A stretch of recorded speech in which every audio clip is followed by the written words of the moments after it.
Quand je prends dernièrement les propos d'Emmanuel Macron sur l'Afrique, eh bien, tout Africain conscient devrait donc comprendre très vite tout ce qu'il a pu nous dire et qu'est-ce que ça signifie. Le général Tchiani a dit il n'y a pas longtemps du changement donc de tactique ou de stratégie des forces françaises en Afrique. Et je pense qu'il est venu le confirmer. Il s'agit de dissoudre et de garder un dispositif socle. Et Emmanuel Macron l'a si bien dit qu'on ne peut que le remercier pour cette sincérité. Même si certains ont voulu mettre la poudre aux yeux de leur population, mais la réalité finit par rattraper aussi. Ils ne partiront pas de certains pays. Ils ont juste dissous le dispositif. Vous ne les verrez plus dans des bases, mais dans les ambassades, ils seront là. Ils vont constituer des sociétés de sécurité pour sécuriser leurs sociétés qui existent dans ces pays-là. Mais les soldats seront là. Mais vous ne les verrez plus en tenue ou rassemblés dans des bases. C'est tout ce que ça veut dire. Ils vont se réorganiser, mais seront là. Il a parlé de politesse vis-à-vis de certains chefs d'État en leur donnant la primauté d'annoncer donc la rupture ou le départ des forces françaises. Ça nous importe peu, on peut dire. Mais tout ce que nous savons, c'est que si vous voulez une rupture avec ces forces impérialistes, c'est simple, on dénonce les accords.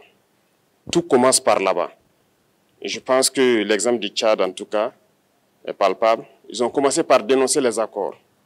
Sinon, si on ne dénonce pas les accords, juste dire que les bases quittent, on n'a rien fait. Parce que le problème se trouve dans les accords coloniaux de défense qui ont été signés depuis l'indépendance. Le plus dangereux n'est pas ceux-là que vous voyez dans les bases. Le plus dangereux, ce sont les conseillers militaires. Les conseillers militaires existent dans tous ces pays. Ils ont existé au Burkina aussi jusqu'en fin 2022, jusqu'à ce que nous prenions nos responsabilités. Et qui sont ces conseillers militaires? C'est ceux-là qui sont censés mettre en pratique la politique de la France ici. Ils doivent travailler à rendre nos armées très faibles pour que la France puisse toujours avoir l'argument d'exister ici. Sous Blaise Compaoré, ils avaient réussi. Nos sentinelles prenaient donc la garde avec des bâtons. C'est ça que la France veut de nos armées. Lorsque nous arrivons à cette étape, nous n'avons pas le choix que de vouloir qu'ils viennent s'installer. Mais l'armée burkinabé a réussi à un moment donné à se débarrasser des conseillers militaires. Malheureusement, je pense qu'en 2019, après l'opération Otapuano, où ces Français ont vu que l'armée burkinabé avait encore une capacité de réagir au terrorisme, ils ont appelé les chefs d'état-major en France. Ils l'ont instruit de reprendre les conseillers militaires dans toute la structure. Eh bien, il n'a pas accepté, mais au retour au pays, les politiques l'ont instruit d'accepter les conseillers militaires. Et c'est là que les conseillers militaires sont revenus dans l'armée burkinabé en 2019. Avec toutes les conséquences qu'on connaît, l'armée était en train de disparaître dans les années 2020-2021. Et d'ailleurs, c'est le moment où beaucoup de militaires ont dû déserter parce qu'il n'y avait plus d'espoir. On était en train de s'effondrer. Voilà un peu comment ils travaillent. À l'état-major général des armées, dans tous les états-majors d'armée, dans les écoles, c'est eux qui sont censés nous dicter la politique de notre armée. C'est eux qui nous disent combien recruter, quand recruter et qu'est-ce qu'il faut en faire. Ils sont dans les écoles pour nous dire comment il faut les former et ainsi de suite.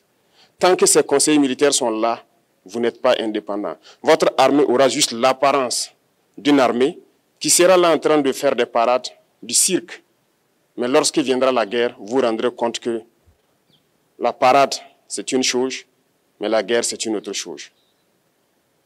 Il faut rompre les accords. C'est la seule façon d'avoir une armée indépendante et se construire, être fort.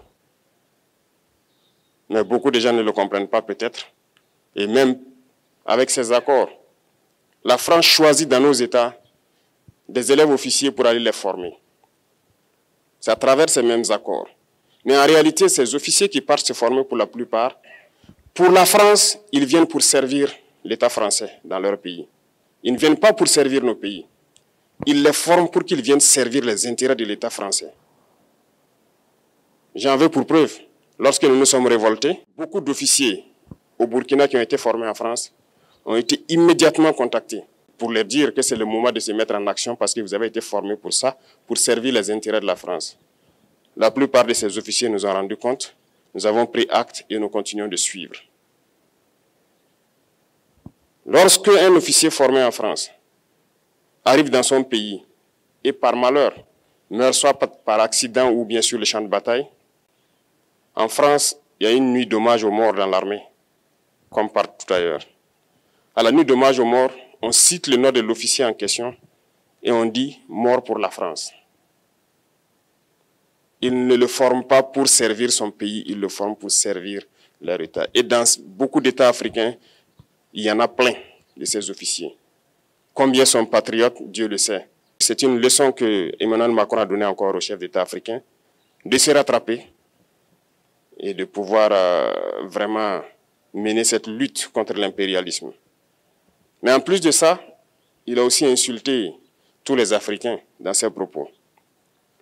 Il y a une partie qui a retenu mon attention, là où il parlait d'ingratitude. Et que l'ingratitude est une maladie non transmissible aux humains. Lui, il est humain, notre ingratitude n'est pas transmissible à lui. Voilà comment ce monsieur voit l'Afrique, voit les Africains. Nous ne sommes pas des humains à ses yeux. Peut-être que c'est lui qui n'est pas humain, il ne se met pas dans la classe des humains. Mais s'il y a bien un ingrat, c'est bien lui. Je pense que s'il n'est pas athée et qu'il prie, à chaque matin qu'il se réveille et qu'il prie, il devrait aussi prier les Africains. Parce que c'est grâce à nos ancêtres qu'il existe aujourd'hui une France. Il devra nous prier. À ses yeux, nous ne devons pas être des humains, nous sommes plus que des humains. Ce sont des messages très forts qu'il passe. Moi, je pleure le peuple français. Mais quand même, il est bien pour l'Afrique. Il est un mal nécessaire pour nous. Ceux qui veulent se réveiller, se réveillent. Ceux qui ne veulent pas se réveiller, comme on le dit, on ne peut pas réveiller quelqu'un qui ne dort pas. Les Africains doivent se réveiller. Nous devons travailler à être indépendants, à faire au moins ce que nos peuples connaissent le bonheur. Et la lutte contre l'impérialisme, c'est ça. Il faut décoloniser les mentalités, prendre en compte toutes ces données-là, parce que le monde nous donne tellement d'exemples à voir.